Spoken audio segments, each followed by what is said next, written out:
Assalamualaikum warahmatullahi wabarakatuh. Perkenalkan, nama saya Brian Ramadan Hasibuan, NIM 1903060007, jurusan peternakan, kelas PTNA.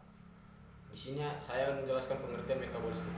Metabolisme adalah semua perubahan kimia dan energi yang terjadi di dalam jasad hidup atau karena kegiatan jasad hidup. Di sini saya akan menjelaskan dua, yaitu katabolisme dan anabolisme.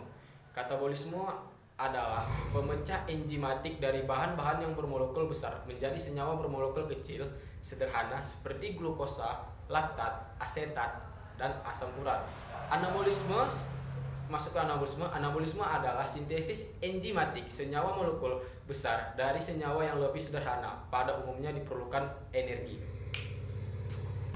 Masuk ke soal nomor 2 yang dibagi jadi 6, yaitu glikolisis, glikogenesis, HMP-san, siklus asam sitrat, oksidasi piruvat, dan sisa asam lemak. Di sini saya akan menjelaskan dua saja, yaitu glikolisis dan HMP-san.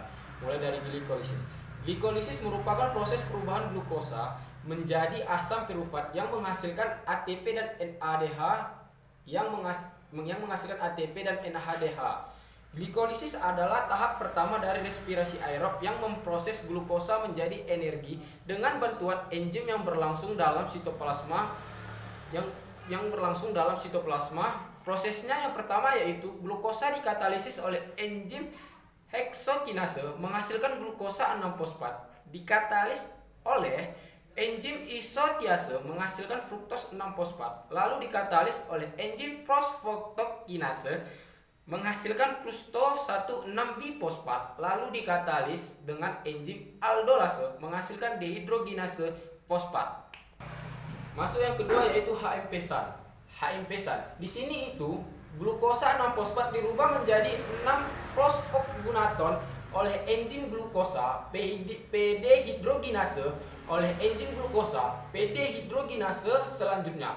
PD-hidrogenase selanjutnya dirubah lagi menjadi 6-fosfat glukainat dengan enzim gluconakiton dan selanjutnya berubah menjadi ribosa 6-fosfat oleh enzim fosfoglukanat dehidrogenase. Masuk ke soal 3, proses sintesis asam lemak liptogenesis dan proses sintesis triasilgliserol. Di sini saya akan menjelaskan sintesis asam lemak lipogenesis terlebih dahulu. Sebagai yang besar, sintesis asam lemak berlangsung dalam sitoplasma, sel-sel hepar dan jaringan adiposa. Yang kedua, reaksi dimulai dengan membawa asetil CoA keluar dari mitokondria melalui toraks sitrat. Ketiga, proses di atas menghasilkan 2 molekul ATP.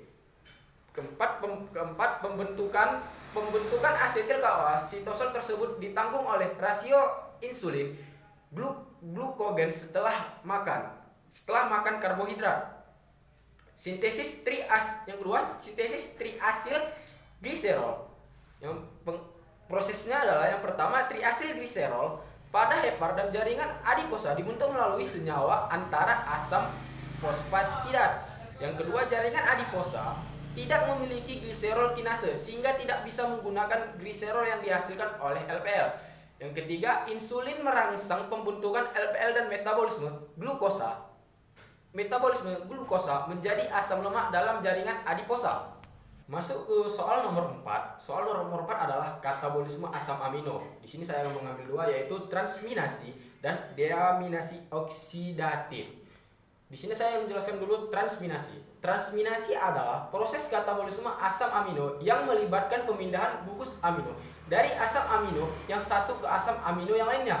Pada proses transminasi tidak ada gugus amino yang hilang. Hal ini dikarenakan setiap gugus amino yang lepas diikat oleh senyawa keton.